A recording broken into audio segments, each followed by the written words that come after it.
But at the end of the day, if you close off some part of the ecosystem, eventually it won't be better for the user. And it's that long-term view. So but back to publishing, there certainly are some points of control that certainly could affect publishing in a big way. And clearly Amazon is one of those players who has that potential to own enough of the market that they could extract monopoly rents, change the terms on which the industry operates. And while Jeff is a really strategic, far-seeing individual, and the company, I think, in general, has created a huge amount of value for the industry. I don't. They're sort of opaque in their thinking about how important it is to grow the ecosystem, and you certainly see a lot of signs that if they were in, the stronger the position they're in, the more of the ecosystem they will try to consume, not understanding that eventually they could kill it. And so I do worry about that, and that's why, for example, we've been a cheerleader for open ebook standards of various kinds, because we think publishers should not allow themselves to be locked in to a single proprietary format from a proprietary player. As it's turned out, there's a lot of competition in ebooks, and it's looking like it's going to be okay. There's a lot of opportunity for a long time ahead. I mean, we're pretty excited about what's happening there. And sticking with book publishing as a focus for the moment, you're familiar, as everybody else in the room is, with this ongoing debate that there is in the industry about what the distinctive value add of publishers is going to be in the future.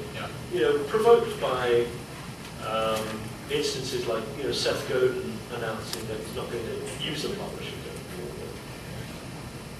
forward. Your group of authors, Riley, are very tech savvy. Yeah. Do you ever get concerned that they will fail to see what the distinctive value add of your company is? And broadening it perhaps to this audience, yeah.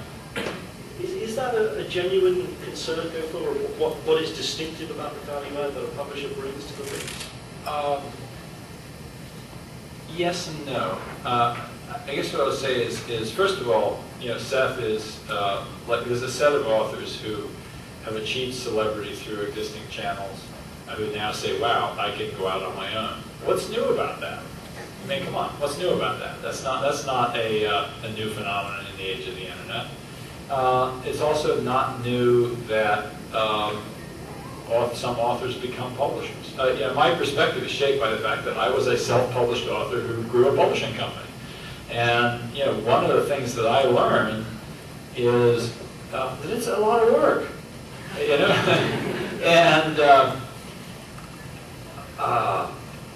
I guess my experience is that a bunch of people will take that path, and they'll discover that it's a lot of work. And two things are going to happen. One, they're going to say, "Wow, I don't want to keep doing that work,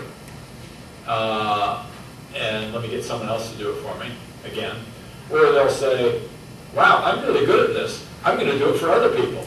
And guess what? They become publishers. So then the question is, what is the work? And what do you think about it? Well, I think is it simply the subset of stuff that's too difficult or complex for the author to do himself or herself?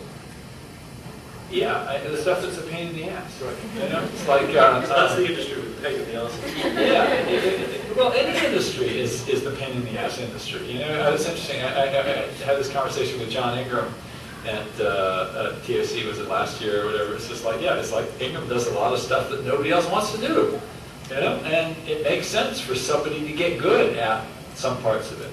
And I do think that the question is, what are those things, is really changing for publishers. But a great example for us is the growth of our digital distribution business.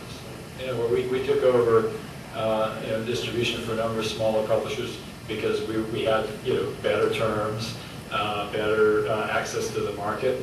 And then we got a fairly big guy, Microsoft Press, because we actually had a digital distribution chain, tool chain that made it possible for us to get their books and to turn their books into ebooks really quickly and easily. So we had something that was hard for them that we had made easy for ourselves. And they go, wow, yeah, you can do that for us. And, you know, but the question, you know, so in the old days, we had a long period where it was, you know, it was fairly clear what were the hard things that publishers did. And, you know, to be quite honest, it was not, you know, curating the content and finding great stuff. I mean, I think that's certainly part of what a publisher does, you know, is like winnow through the chaff and find something really great. But, you know, well, I guess that is still part of what you have to do.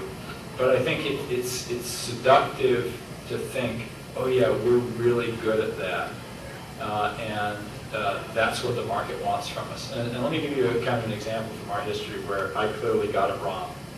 When we launched GNN, the Global Network Navigator, in 1993, this was the first web portal. It was the first commercial website supported by advertising. We had a publisher's mindset, and we said, you know, we're going to winnow through all these emerging World Wide Web sites, and we are going to pick the ones that are the best. And so we had this, it grew out of a catalog that was in the back of the book we published called The Whole Internet User Guide Catalog. And, you know, so, you know, we'll find the best sites, and it'll be a catalog of the best sites. And then along, you know, about a year later came Yahoo, and they said, we're going to list everything, right? And who won? You know? And then along came Google and said, we're not even going to list it, we're just going to help you search it. And so there was this fundamental shift away from the sort of old manual curation model to new kinds of curation. You know, at this point where you're now looking at various kinds of algorithmic curation because there's just too much stuff. You know, and there's too many things that, you know, if you manually curate, you're wrong. You know, I remember talking, my first book was about Frank Herbert, the science fiction writer, and he, you know, yeah, people know the history of Dune, which went on to be such a great science fiction bestseller. It was turned out by 50 publishers and originally published by Chilton's, which normally published, you know, auto repair manuals, for Christ's sake. You know, so like, you know, I think somebody passed on Harry Potter, you know. It's sort of, you know, when you do manual curation, you get it wrong some of the time. And so there are definitely new methods of curation, crowdsourcing and whatever. And so there's a new game in town there. And I don't think any of us have the instincts for it. Because it really is, these days, it's a very technical pursuit. So don't kid yourself that, oh yeah, that's our advantage. Closely allied to that, though, is sort of the notion of a brand and mission. You know, and so when I, you know, think of the core of, you know, what we do on the editorial side at O'Reilly, it's not that like we're really good at picking good authors and we, you know, pick good manuscripts or whatever. It's like, it's that we actually know what matters, what people need to know about, you know, and that's a different kind of curation. So anyway, but let me kind of keep going. So that's one aspect. But what's you know, hard today is figuring out what are the new channels. How do you reach the consumer today? How do you get people to pay? How do you figure out what's the right, you know, form that will get people excited? You know, we're in a period of experimentation, and you know, there's certain categories that are going to be reinvented far more heavily than others.